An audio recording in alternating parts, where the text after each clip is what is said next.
ഉമിക്കരി തേച്ച് കഴിഞ്ഞാൽ പല്ല് വെളുക്കും. അതിപ്പോൾ ഉമിക്കരി എന്ന് മാത്രമല്ല, എന്ത് തരിയിലെ സാധനമാണെങ്കിലും അതൊരു അബ്രസീവാണ്. അത് നമ്മളെ പല്ലുമ്പോൾ തേക്കുമ്പോൾ നമ്മുടെ ഇനാമൽ ഏറ്റവും hardest substance in our body ഇനാമലാണ്.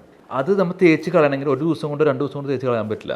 ഒരുപാട് കൊല്ലങ്ങൾ എടുത്തിട്ടാണ് നമ്മൾ ഈ ഉമിക്കരിയിട്ട് തേക്കുന്നത്. അപ്പോൾ ഈ ഉമിക്കരിയിട്ട് തേക്കുമ്പോൾ എല്ലാവരും പറയും, മെയിനായിട്ട് പറയുന്നത് ക്ലിനിക്കിൽ പറയും, പണ്ടൊക്കെ എൻ്റെ ഉമ്മച്ചി ഉമിക്കരി തേച്ചിട്ട് അവർക്ക് പല്ലുവേദന വന്നിട്ടില്ല എന്ന് പറയും.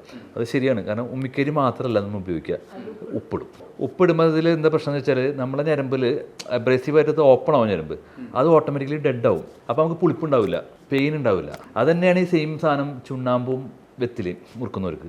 അവരെ പല്ലൊക്കെ കേടായിരിക്കും, പക്ഷെ അവർക്ക് പെയിൻ ഉണ്ടാവില്ല.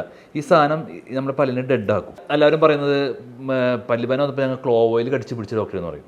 അതിൽ കരാമ്പൂവിൻ്റെ സത്തുണ്ട്. അത് ആക്ച്വലി മെഡിസിൻ തന്നെയാണ്. നമ്മൾ കൊടുക്കുന്ന മെഡിസിനിലും ക്ലാവിനിക് ആസിഡ് ഉണ്ട്.